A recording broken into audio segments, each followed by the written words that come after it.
From New York, this is Democracy Now!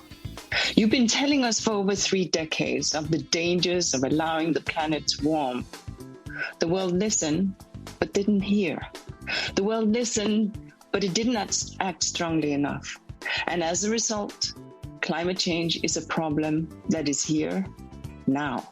True. Nobody's safe, and it's getting worse faster. A code red for humanity. The Intergovernmental Panel on Climate Change has issued a dire warning to the world, saying the climate crisis is inevitable and irreversible. But scientists say there is still time to prevent runaway global warming if drastic action is taken immediately.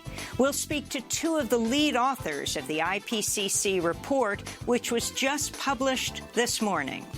We've known for decades that the world is warming, and recent changes in the climate are widespread, rapid, and intensifying. They're unprecedented in thousands of years, and they're indisputably linked to human activities. Then we talked to a tenant organizer in Kansas City about how the Biden new eviction moratorium for much of the country does not go far enough. This latest action by the administration is just a Band-Aid over a bullet wound. This is a very small step. It's the bare minimum. This will actually not offer the protections that are needed to keep them in their homes. All that and more coming up. Welcome to Democracy Now!, democracynow.org, the War and Peace Report. I'm Amy Goodman. The UN's Intergovernmental Panel on Climate Change has issued its gravest warning yet, saying major irreversible climate catastrophe is unavoidable, that the world has a narrowing window to make drastic changes to prevent even greater devastation. That's according to the IPCC's first climate assessment in 8 years, which shows the world is on track to surpass an average temperature rise of 1.5 degrees Celsius above pre-industrial levels, failing to meet the goals of the Paris Climate Agreement. Even if the goal is met, the world will still have to contend with fast melting Arctic ice, sea level rise, and the warming and acidification of oceans, all of which contribute to more extreme weather events, including droughts, floods, wildfires, and deadly heat waves. The IPCC does not offer recommendations to governments, but the UN says countries need to immediately move away from fossil fuels and to stop adding carbon to the atmosphere by 2050 in order to slow or halt the most catastrophic outcomes. We'll talk to 2 of the IPCC report's lead authors after headlines. In Northern California, the Dixie Fire exploded in size over the weekend to become the largest single fire in California history, with 500,000 acres burned. On Saturday, California Governor Gavin Newsom toured Greenville, a gold rush-era town north of Sacramento, whose downtown almost completely was destroyed by the Dixie Fire. The extreme weather conditions, extreme droughts are leading to extreme conditions and wildfire challenges, likes of which we've never seen in our history. And as a consequence, we need to acknowledge just straight up, these are climate-induced wildfires. There are 11 major wildfires now raging across California and over 100 fires across 15 states, with more than 2 million acres burned. On Saturday, Denver, Colorado experienced the poorest air quality of any big city in the world as smoke from western fires filled the sky with a thick yellow-brown haze. Meanwhile, fires continue to rage across southern Europe, which is in a protracted heat wave. In Greece, thousands of people fled their homes on the island of Evia, some of them escaping aboard Coast Guard ships as a massive wildfire turned the night sky red. I am very angry. Most people here are very angry. The disaster, you can see it, right? It's huge. Our villages are destroyed. There is nothing left from our homes, our properties, nothing. The Taliban has seized control of 5 Afghan cities since Friday in Afghanistan as they continue their relentless offensive. Kunduz, Saripul, and Tulakan were the latest provincial capitals to fall to the Taliban Sunday, as the militant group also makes advances in the major cities of Kandahar and Lashkar Gah. The Biden administration reportedly has no plans to change its deadline of August 31st to complete the U.S. withdrawal, though it previously did not rule out continuing airstrikes beyond that date. On Friday, Taliban fighters assassinated the government's top media and information official in Kabul. Meanwhile, the UN Special Envoy for Afghanistan said more than 1,000 civilians were killed over the past month and that the war has now entered a, quote, deadlier and more destructive phase. This is now a different kind of war, reminiscent of Syria recently, or Sarajevo in the not-so-distant past. To attack urban areas is to knowingly inflict enormous harm and cause massive civilian casualties. At least 244,000 people in Afghanistan have also been internally displaced since the Taliban offensive started in May. As the U.S. is once again averaging over 100,000 new daily COVID-19 cases due to the Delta variant-driven surge, top White House advisor Dr. Anthony Fauci warned of future variants that could emerge unless more people get vaccinated. If you give the virus a chance to continue to change, you're leading to a vulnerability that we might get a worse variant, and then that will impact not only the unvaccinated, that will impact the vaccinated, because that variant could evade the protection of the vaccine. Though vaccine demand has increased in areas hit hard by Delta surges, health systems in some states say they're already overwhelmed. In Austin, Texas, officials activated the emergency text alert system to warn residents the situation is dire and healthcare resources limited. This comes as Governor Greg Abbott is fighting statewide mitigation efforts. In Florida, which accounts for nearly a quarter of the COVID cases nationwide, conservative radio host and anti-vaccine propagandist Dig Farrell died of COVID-19 last week. Before his death, he urged his friends to get vaccinated. He texted them from the hospital. Republican Governor Ron DeSantis has banned mask mandates and has threatened to withhold funds from Florida school districts that defy the ban. In a reversal, Randi Weingarten, president of the American Federation of Teachers, said she supports requiring vaccines for teachers. The AFT is meeting this week to consider issuing the mandate. Dr. Fauci recently said he expects a flood of vaccine mandates as businesses and schools as soon as the shots receive full FDA approval. The Biden administration extended the pandemic-related freeze on federal student loan repayments through January 2022. It was set to expire at the end of September. Some Democrats renewed calls on Biden to use executive authority to cancel $50,000 of individual student debt. On Capitol Hill, senators voted Sunday evening to end debate over a $1.2 trillion infrastructure package, clearing the way for a final vote early this week. The bipartisan bill would see the largest ever federal investments in public transit, clean water, and green energy. But critics say it's far short of what's needed to tackle the climate crisis. The package is barely half of what President Biden proposed and far short of the $10 trillion Thrive Act favored by progressives. Senate Democrats are expected to turn to a $3.5 trillion budget resolution that could pass without Republican support, covering additional infrastructure needs. Democrats in the Texas House of Representatives refused to return to the state capitol in Austin Saturday, denying a quorum to Republicans who hope to pass draconian voter suppression bills in a special legislative session called by Governor Abbott. It was the third time Democrats have blocked the Republican governor's attempts to pass new election laws following their flight to Washington, D.C. last month. In other news from Texas, CBS News reports at least 36 holding facilities for unaccompanied migrant children may lose their state licenses next month, but will likely continue to operate without being subject to inspections or state oversight. Republican Governor Greg Abbott ordered state officials in May to stop issuing licenses to facilities for migrant children. In more immigration news, the Biden administration's begun flying deported Central American asylum seekers into Mexico instead of their home countries as an attempt to deter them from seeking refuge at the U.S.-Mexico border.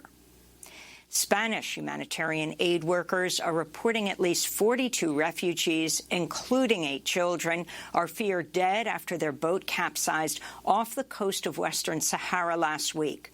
Only 10 people survived. So far this year, over 1,100 refugees have perished crossing through dangerous sea routes as they attempt to reach Europe.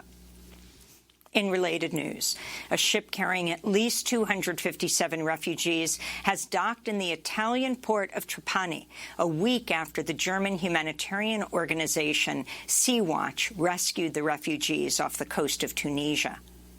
In Argentina, tens of thousands of people held demonstrations in Buenos Aires and throughout Argentina this weekend as anger mounted over skyrocketing unemployment and a worsening economic crisis triggered by the pandemic. This is a protester in Buenos Aires.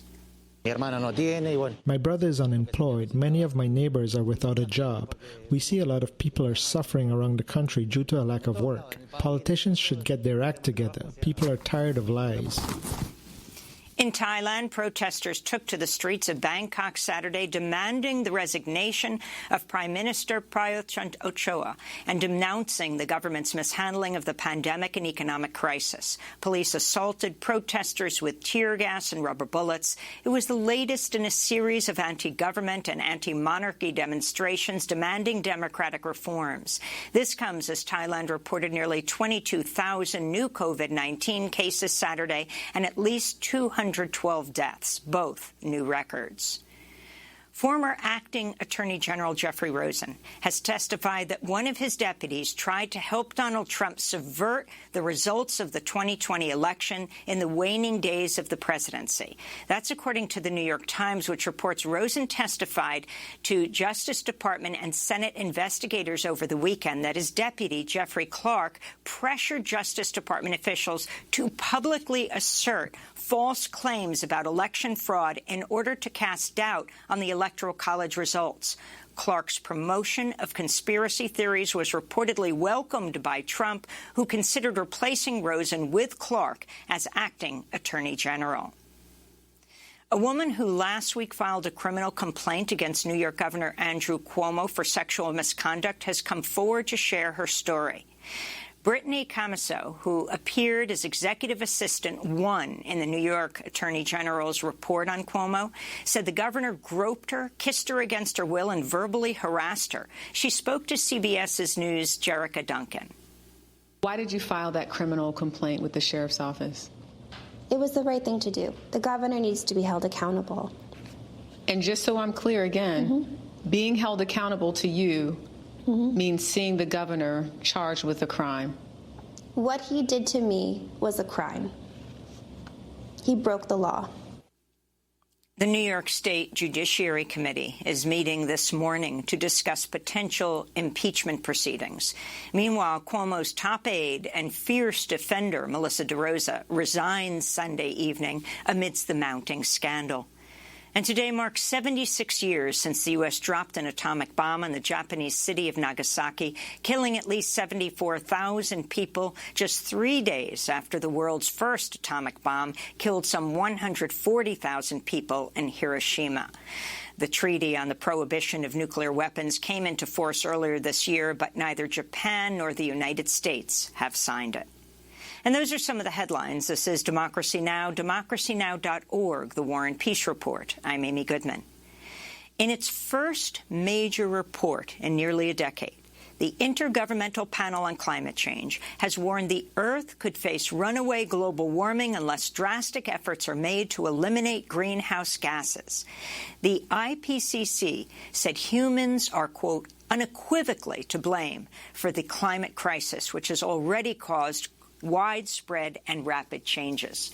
Scientists concluded average global temperatures will likely rise to 1.5 degrees Celsius or 2.7 degrees Fahrenheit above pre-industrial levels by 2040, based on carbon emissions already in the atmosphere. The report also warns temperatures will continue to rapidly warm after 2040 unless drastic action is taken now. UN Secretary General Antonio Guterres called the report a code red for humanity.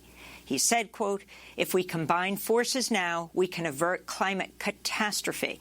But as today's report makes clear, there is no time for delay and no room for excuses," he said. The IPCC held a news conference this morning to release the 3,000-page report, which is worked on by over 200 scientists. Inger Andersen, Executive Director of the United Nations Environment Program, addressed the scientists involved in the project. You've been telling us for over 3 decades of the dangers of allowing the planet to warm. The world listened, but didn't hear. The world listened, but it didn't act strongly enough. And as a result, climate change is a problem that is here now.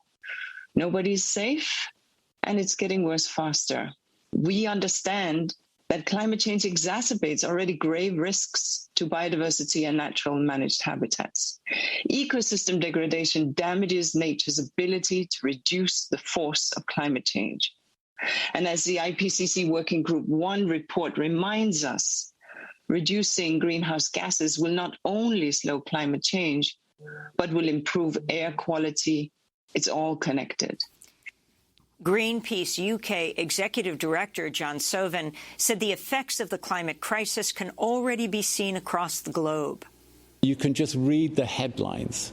You know, the wildfires out of control in Greece and Turkey, the heat domes in California and British Columbia in Canada, the wildfires out of control in Siberia, the floods in Germany and in China. You just look anywhere around the world and you see climate catastrophe unfolding.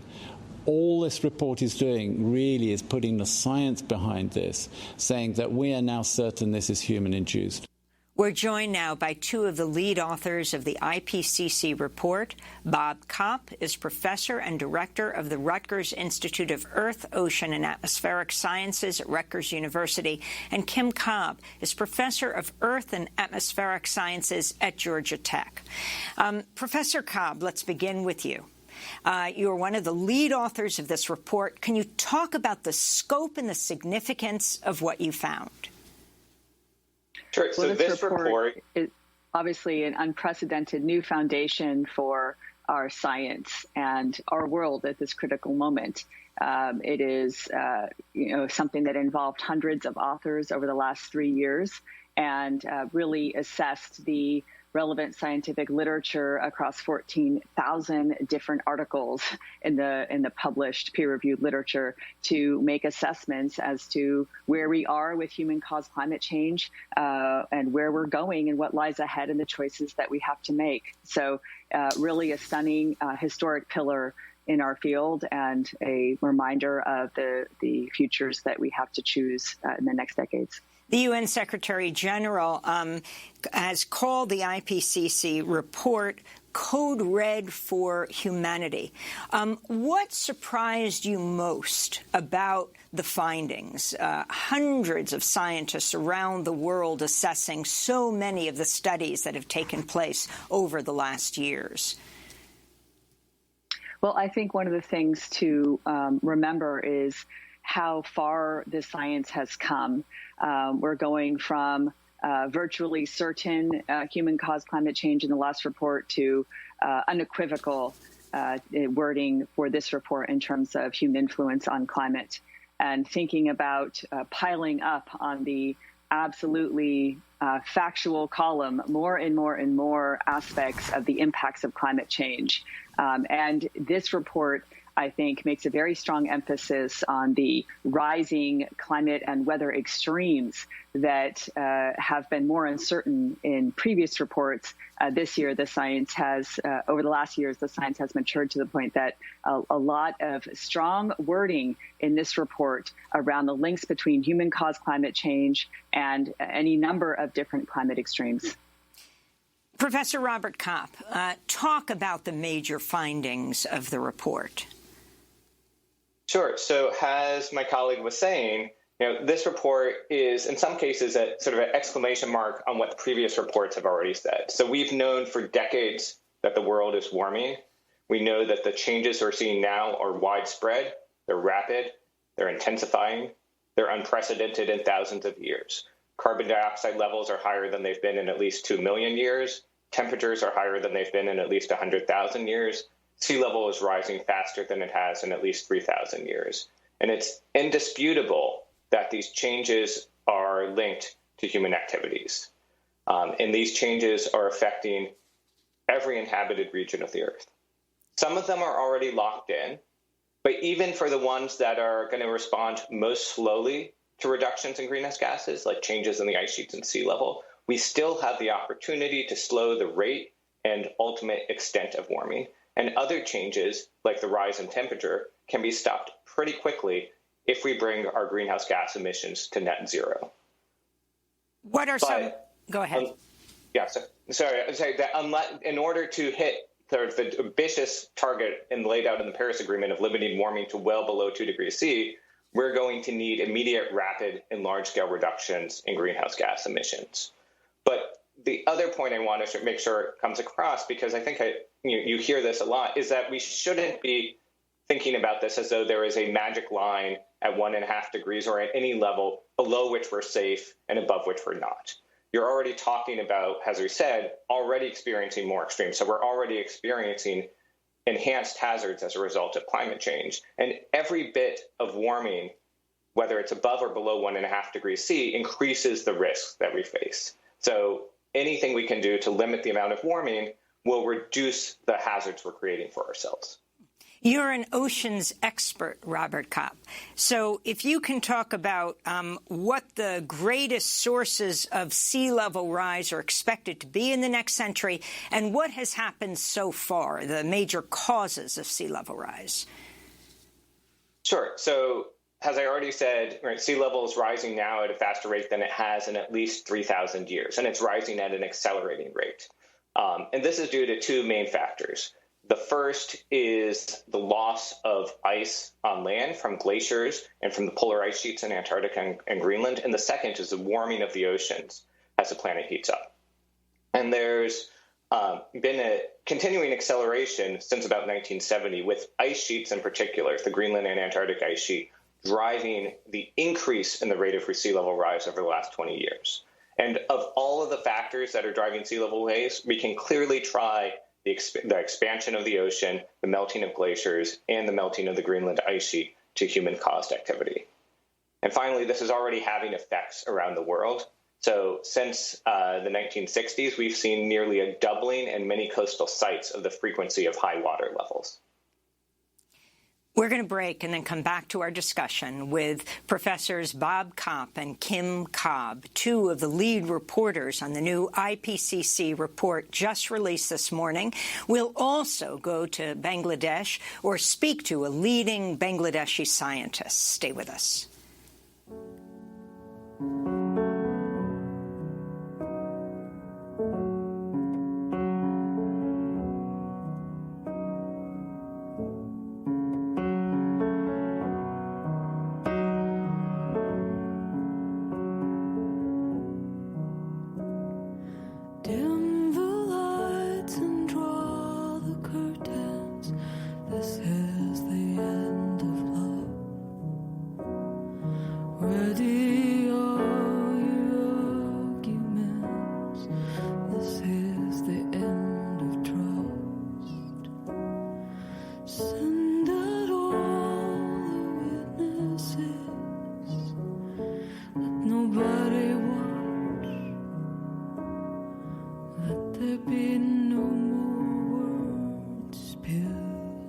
the end.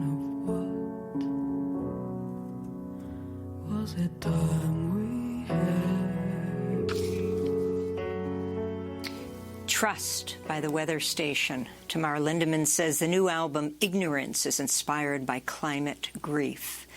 This is Democracy Now!, democracynow.org, the War and Peace Report. I'm Amy Goodman.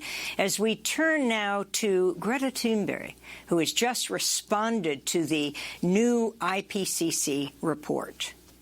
We have not once been treating this crisis like an actual crisis. And of course, media is reporting now about extreme weather events and consequences of the climate crisis. But then again, we also have to remember that these are all just symptoms of the climate crisis. We're not talking about the root cause itself, the things that is actually fueling these events. We are not holding people in power accountable. We are not talking about the current best available science, what it says, and how the situation looks like now. And we are especially not talking about the gap between what politicians are saying and what they are actually doing. This report doesn't tell us what to do. It doesn't say you have to do this and then you have to do this. It doesn't provide us with such solutions or tell us that you need to do this. And that's up for us. We are the ones who need to take the decisions, and we are the ones who need to be brave and ask the difficult questions to ourselves, like what do we value? Are we ready to take action to ensure future and present living conditions? So I hope that this can be a wake-up call, and that it really gives perspective, and that it once again can be a reminder that the climate crisis has not gone away.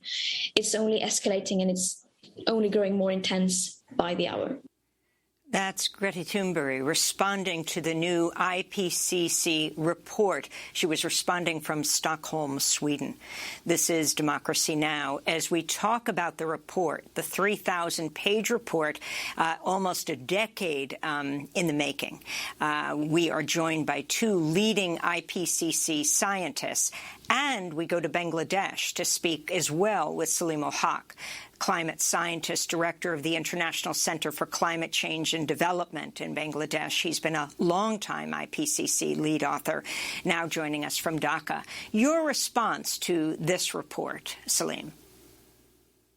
Thank you very much, Amy. My response is that this report has actually ushered in what I call the new era of loss and damage from human-induced climate change in an absolutely scientifically verifiable and attributable manner. There is no question at all that what we are seeing on our TV screens across the world in terms of the wildfires, the heat the dome effect in the North America, floods in China and India, are now, the severity of all of these have been increased because of human-induced climate change by enhancing the global temperature 1.2 degrees above pre-industrial, and the path to keeping it below 1.5 degrees is diminishing by the hour, as Greta Thunberg said.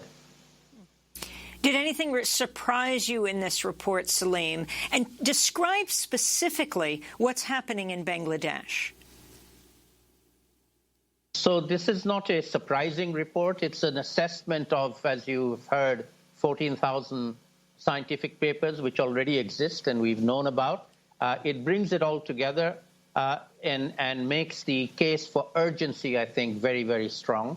The new aspect of it, I would say, has already been alluded to by one of the lead authors, is that the science on attribution of extreme events has become a lot better. It used to be the case that these extreme weather events that we have could not be tied to human-induced climate change as they are now able to be done. So the heat dome effect in North America, for example, could not have happened without the human-induced climate change taking place.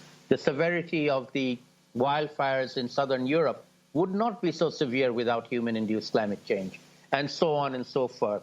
These events are not caused by climate change, but they are becoming much, much, much more severe because of human-induced climate change having already raised global mean temperature by 1.2 degrees above pre-industrial. So in Bangladesh, where I live, we've known this for over a decade. This is all old news. None of this is new news. It happens all the time. We are a country of 170 million people living on less than 150,000 square kilometers. on the delta of two of the world's biggest rivers, the Ganges and the Brahmaputra, and also susceptible to major cyclones coming in from the Bay of Bengal into hitting our country. So we've seen just a year and a bit ago, a super cyclone hit us called Amphan in May of 2020. It became a super cyclone while it was in the Bay of Bengal because the sea surface temperature was 2 degrees above normal. In past decades, super cyclones of that magnitude have actually killed hundreds of thousands of people. The good news is they don't anymore. Bangladesh has probably the best cyclone warning and evacuation system in the whole world. 3 million people were evacuated and took shelter, and the death rate was in the few dozens of people, most of whom were fishermen who were out at sea and didn't get back to land in time. 3 million people on land took shelter and survived. But nevertheless, the cyclone did a lot of damage. People lost their homes, their crops, their livelihood, infrastructure. So even though the death rate has been brought down considerably, the destruction was not able to be prevented. And there'll be more of that coming in the future. Salim ul-Haq, the biggest greenhouse gas emitters are China and the United States. What do these two countries have to do? These two countries are the key. The United States is still, even though China is the biggest greenhouse gas emitter now, the United States is still cumulatively the biggest contributor to the fact that we now have global temperature above 1.2 degrees centigrade. So both these countries are going to have to step up their game, and to me, they are key. If they can do it, everybody else will follow. They've done some, one must give credit for that, but they haven't done enough. And hopefully this report will spur them on to take even faster, more drastic action to wean themselves off fossil fuels on coal, petroleum, and natural gas as quickly as possible and segue into a cleaner energy world of renewable energies like solar, wind, together with storage, which is a key factor in utilizing these intermittent energy sources like wind and solar. With these three technologies, we should be able to wean ourselves off fossils very quickly and go into a new world based on renewable energies. The faster we do that, the better off everybody, including Americans and Chinese, will be. America and China are also quite vulnerable to the impacts of climate change, as they just found out in the last few weeks. So they're not going to be able to adapt as quickly either. So the sooner they can reduce their emissions, the better. And the rest of the world will follow. They are the two key players. Let me put this question to Robert Kopp. You have these massive issues of extreme weather. You have the western wildfires, California, Oregon, Washington, and yet it's Denver, Colorado that experiences the worst air quality in the world of any major city this weekend because of those fires in the West. You have the fires in Greece, the flooding in Bangladesh, where Salim ul-Haq is. Is this the best we can hope for in the future? Is there any way to even mitigate against these kind of extreme weathers? Is this as good as it gets? You know, what we're basically facing is a world with about 1.1 degrees Celsius of warming. And so even if we're, looking forward, we're talking about 1.5 or 2 degrees C. And what we can say is that every increment of warming is going to make these sorts of impacts more severe.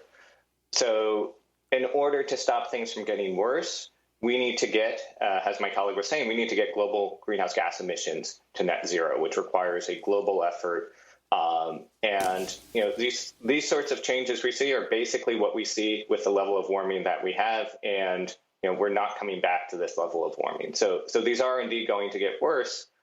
But I think it's important for us to bear in mind that we have very real control over how much worse they get. Professor Kopp, you are a specialist and you've done a lot of work around preserving coral reefs in the world. Can you talk about the effects of climate change on these coral reefs and why this is so significant, an indicator of what's happening all over the world, even outside the coral reefs? Yes, the report flags as an incredibly vulnerable ecosystem to current warming levels as well as future warming levels. Corals live in a relatively narrow temperature tolerance where if that temperature is exceeded, they bleach first, and that's something that has hit the headlines in recent years. And if those conditions persist for even a matter of weeks, the corals will die. And in 2016, we had a global scale marine heat wave associated with one of the largest El Nino events on record, which is a natural climate cycle that, when superimposed on current warming levels of just over 1 degree, was enough to bring to our records this historic coral bleaching and mortality event that swept every tropical ocean basin in the world. And so many of us who study coral reefs were taken aback by just how quickly these extreme temperatures are at our doorstep and the absolutely devastating losses that reefs incurred in that year, a real wake-up call with respect to the ongoing risks on reef systems. It's really important to remember that these reef systems are critical to the economies of so many island nations and tropical nations around the world and provide the vast source of protein for over 1 billion people. Professor Salim Ul-Haq, I wanted to ask you about these massive incidents of extreme weather, the floods in Europe and South Asia, the wildfires in Greece, the United States, as well as Siberia. Can you talk about how so often in the past we saw this in poorer countries, but now we're seeing it in the industrialized world repeatedly, relentlessly? Can you talk about the change in media coverage because of that? Absolutely. So, as I said earlier, in Bangladesh and indeed in the rest of the global south, this is not news at all. We've known this for the last decade. We've been suffering. We've been dealing with it as best we can, with the rest of the global media not taking much interest, maybe a few seconds to report on a flood or a drought or a hurricane, and that was it. Now that it's happening in the rich world, in Europe and in the United States, it's getting a lot more wall-to-wall television coverage. I've been watching TV all day here in Dhaka about the Greek wildfires in Greece. I'm sure the Greeks never saw a wall-to-wall coverage of what happened in Bangladesh when we had floods and cyclones. So that's a good thing, in everybody now realizing we're in the same boat and facing the same storm, even if we're not all in exactly the same kind of boat. But one of the interesting issues here is what the rich countries can actually learn from the poorer countries like Bangladesh. I mentioned that Bangladesh has brought down the death rate of these events in a very, very significant fashion by providing early warning and evacuation for people. The number of deaths that we saw in Germany, in one of the richest countries in the world, nearly 200 Germans actually died from flash floods, would never have happened in Bangladesh. We would have evacuated them. We do evacuate everybody that's in the path of floods or in cyclones. In Germany, they weren't able to do that.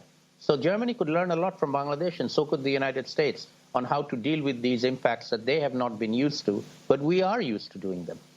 As we wrap up, Salim Ul-Haq, if you can talk about the significance of the climate summit that's taking place in Glasgow, if in fact it happens as an in-person event or just a virtual one because of COVID, but the significance of this summit.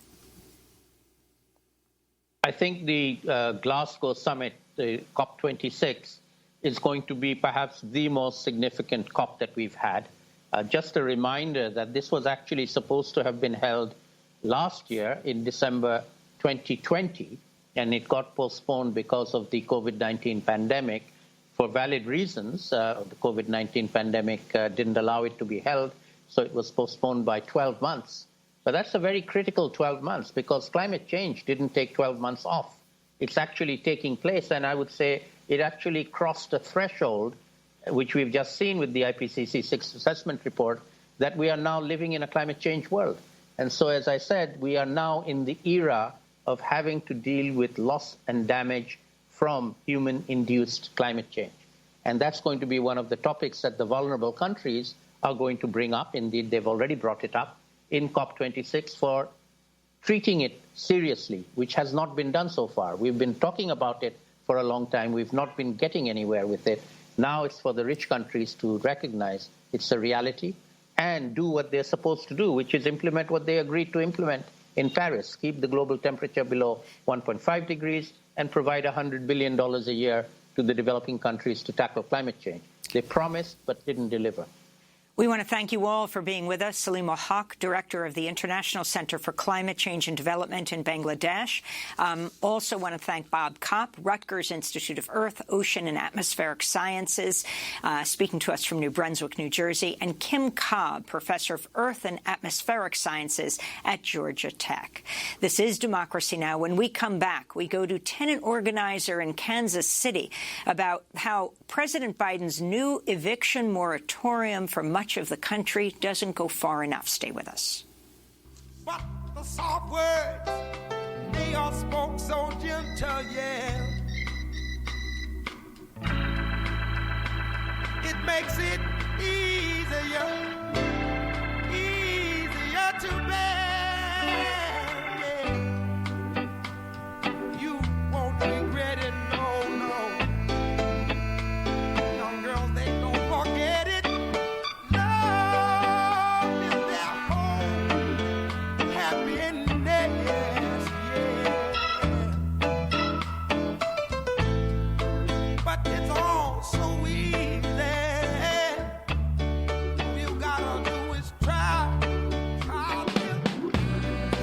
Try a Little Tenderness by Otis Redding. This is Democracy Now!, democracynow.org. I'm Amy Goodman. Landlords in Georgia and Alabama have asked a federal judge to block the Biden administration's new 2-month moratorium on evictions. The new CDC moratorium covers areas of the United States where there's substantial or high spread of the coronavirus. That's about 90% of the country. Nationwide moratorium on evictions expired at the end of July after Democratic lawmakers failed to pass a bill to protect the millions of renters who could be forced from their homes. But then a group of lawmakers, led by Representative Cori Bush of Missouri, began camping out on the steps of the U.S. Capitol to pressure the Biden administration to take action. In a moment, we'll be joined by a leading housing activist. But first, we turn to a tenant in Kansas City who's on the verge of losing his home. His name is Akeem Greedington. He spoke to Democracy Now! Last week. Because my landlord is essentially just 1 month behind on rent.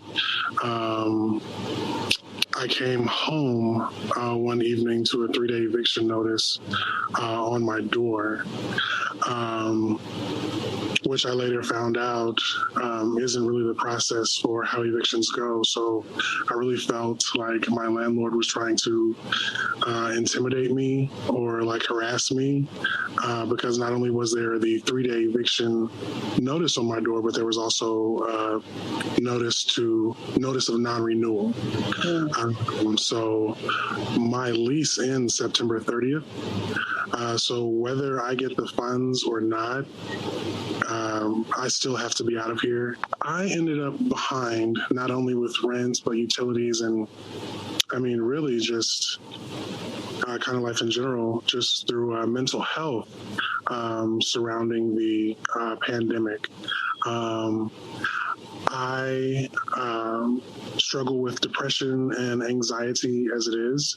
That on top of a lot of the racial trauma we've been enduring, as well as a lot of the misinformation and just the way people are treating each other just kind of compounds and adds to this energy.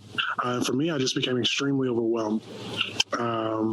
And my leave was unpaid. So I just kind of got into a position where I fell, behind. So I've tried to make a payment plan. I informed them the very first day when I started working and that I just need time.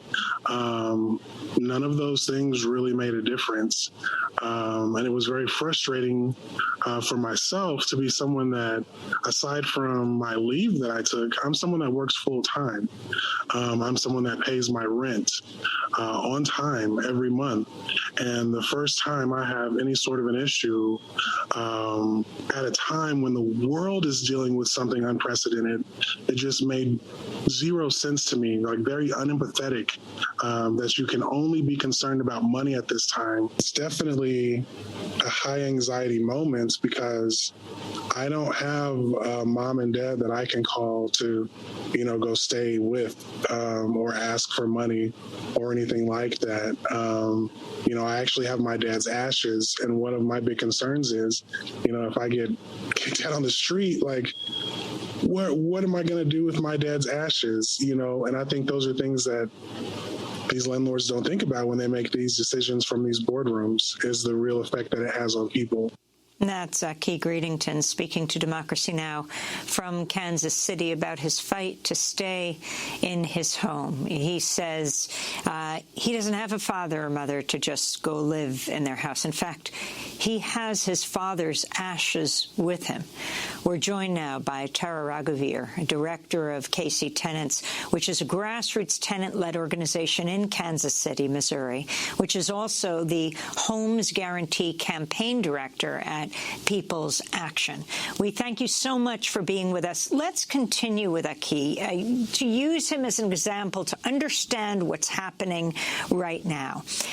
We just reported that the Biden administration, under enormous pressure, led by a formerly unhoused person, now Congress member Cori Bush, and Ilhan Omar of Minneapolis, and Ayanna Pressley of Boston, slept out on the Capitol steps to protest the lack of extension of a rent moratorium. So they got that extension ultimately, but it's not for the entire country. And what does it mean in Aki's case? How is this playing out on the ground for millions of people, Tara? Well, Amy, thank you so much for having me back. And you're absolutely right to give kudos to Representative Cori Bush and Representative Ilhan Omar. I want to start there because I think what they demonstrated through their actions on Friday and through the weekend is that more often than not, when someone in power tells you that something is impossible, they're lying to you, right? And these congresswomen, empowered by and driven by their own direct experience, that's not dissimilar to Aki's, took the action that they needed to take in order to fight for millions of renters across the country. So kudos is owed to them. And this latest action by the administration is just a Band-Aid over a bullet wound. This is a very small step. It's the bare minimum. And for many tenants, including Aki, this will actually not offer the protections that are needed to keep them in their homes. Aki tells us in his story that he's at risk of eviction, but currently his landlord has just threatened him with legal action. That means that he's putting notices on the door and harassing Aki to tell him to get out. He's actually not even using the formal eviction process. And we see this so often, that tenants are displaced even outside of the court's purview. And then the other thing that Aki tells us is that his lease is just not going to be renewed, right? So his landlord will be able to get around this eviction moratorium by, instead of evicting him for back owed rent, which is what's protected at the federal level, evicting him for possession of the property. And that eviction is actually not banned by this eviction moratorium. And therefore, Aki is one of millions of tenants who will be evicted because their landlords will unfortunately exploit this loophole. What's happened to the billions of dollars under COVID relief that were allocated to deal with these crises? To put it bluntly, rental assistance has been a disaster, and the tenant movement knew that it would be, right? Last March 2020, we were calling for rent and mortgage cancellation, and we worked very closely with Representative Ilhan Omar and her team to introduce that legislation to Congress. That would have been automatic, and it would have been universal.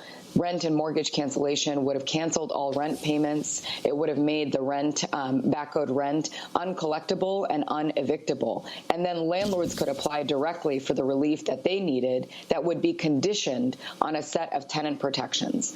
Now, instead of any of that, we have a bureaucratic, non-automatic, means-tested program in rental assistance, and the money is not getting to the tenants who need it. Not only is it a major bailout for the industry, a lot of governors like ours in Missouri are just sitting on money. Our governor, Mike Parson, is sitting on $250 million that are not getting to tenants who need it across his state. Our city in Kansas City has closed down their rental assistance applications, even though they are sitting on the second round of the emergency rental assistance money from the federal government. And at this point, a lot of tenants, of course, are facing eviction before they've ever had a chance to access that funding to stay in their homes. But why can't you get that freed up? How can they be closing? How can they not be giving it out?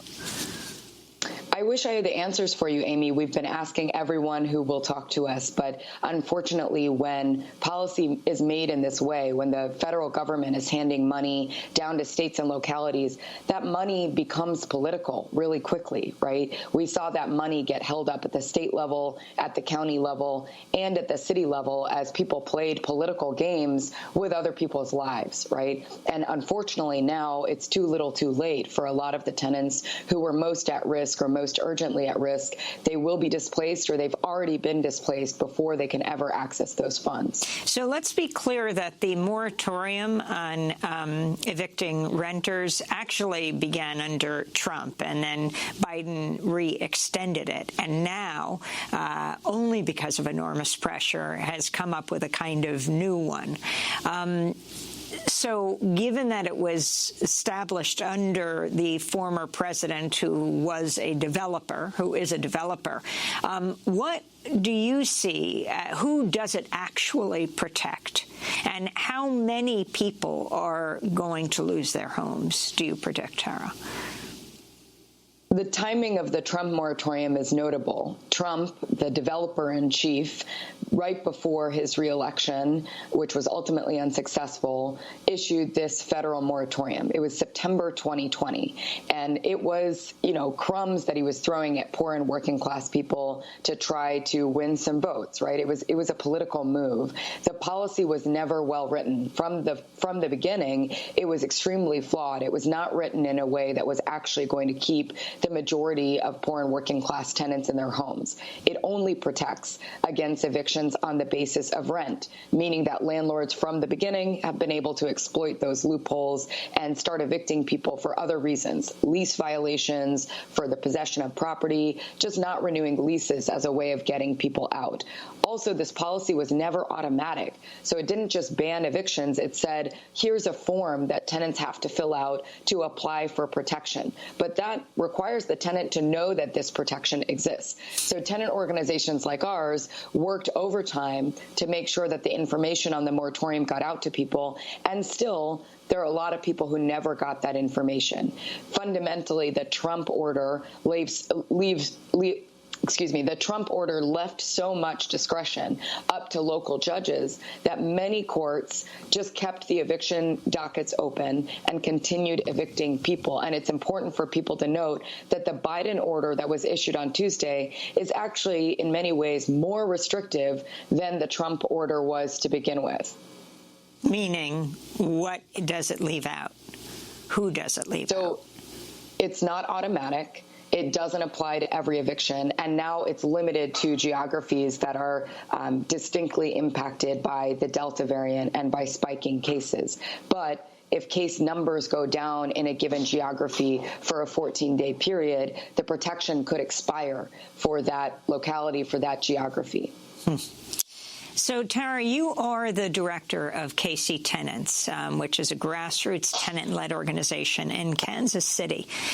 You engage in a lot of eviction defense. What does that mean, and what are you doing now? For the better part of the last year, we have had to take matters into our own hands and disrupt evictions by any means necessary. And this is only after months of advocacy at the local level, at the state level, to try to get our courts to close down, to try to get the state to cancel rent. ultimately we were unsuccessful and the people in power were not listening to the people. And so July of last year, I think, was the first disruption that we attempted in the downtown courthouse in Kansas City. We had people go into the courthouse and verbally disrupt. We had people on the phone lines because evictions were also happening by conference call. And then we iterated on those tactics over the course of several months, ultimately culminating in what we called Zero Eviction January. It was the dead of winter. It was cold. COVID numbers were spiking. And we decided that we were going to try to shut down every eviction in Kansas City for the month of January. And ultimately, we were successful. We interrupted over 90% of the court's attempts to evict people that month. So you have Kansas City now, metropolitan area, reporting 1,115 new COVID-19 cases on Wednesday, the highest daily number since January. So you would be included in this eviction moratorium, which ends in 2 months. What do you expect will happen then? We're included in this moratorium that ends in 2 months, but evictions have been happening the entirety of the past year in Kansas City. There are evictions happening in downtown Kansas City today. There are 150 eviction cases on the docket today in downtown Kansas City, including at least a few Casey Tenants members, including one named Sabrina Davis, who's already been displaced from her home. So I think it's very important that we start there. Evictions are happening. They've been happening. They will continue to occur even under this federal moratorium. And to your point, we will be in the same place that we were on Saturday come October 3rd, right? We're just kicking the can down the road. We in the tenant movement have always known that an eviction moratorium was not going to save us. We actually need, and the Biden administration and Congress need, to confront this system that commodifies one of our basic needs, which is our homes, and tells us that our homes are just someone else's investment. With every eviction that we allow, whether it's during a pandemic or not, what we are doing is prioritizing one person's profits over another person's life, and that is not okay. We just interviewed Cori Bush in the midst of her protests that has led to the Biden administration doing something temporary here. She introduced the Unhoused Bill of Rights. You are proposing a National Tenants Bill of Rights. What would that look like? Absolutely. In the Homes Guarantee, what we envision is a country in which we can guarantee that everyone has a safe, accessible, and truly affordable home. This sounds simple, but of course it's a premise that's complicated by what we like to call a conspiracy of the profiteers that has convinced us that the only way to deliver housing is through the private market. Now more than ever, now when the federal government is moving hundreds of billions of dollars in a bailout to the rental industry, what we need is a correction of the power imbalance between landlords and tenants. Tenants need more power. They need more control over their homes, over where they live, how long they get to live there, over their choices in the rental market before we fully transition away from the market model, which is ultimately the goal. So we in the Homes Guarantee campaign have envisioned a National Tenants Bill of Rights. But importantly, actually, before we go to talk to anyone in D.C., even our closest champions, what we know that we need to do is build the power in the field to win a National Tenants Bill of Rights. We actually can't exist in the realm of message bills anymore. It's not going to cut it. We learned some hard lessons during the fight for cancel rent about the power that we do not have to win what we need yet. So currently we're in the process of the largest field operation that the tenant movement has ever seen. We're attempting to engage over 1 million tenants in the process of writing their own rights into existence. And through that process, we're hoping to build the power that we will ultimately need to not only introduce a National Tenants Bill of Rights that's written by us, but also win that National Tenants Bill of Rights to correct that balance of power in the direction of the tenant. Tara Raghuveer, director of KC Tenants, which is a grassroots tenant-led organization based in Kansas City. She's also with People's Action.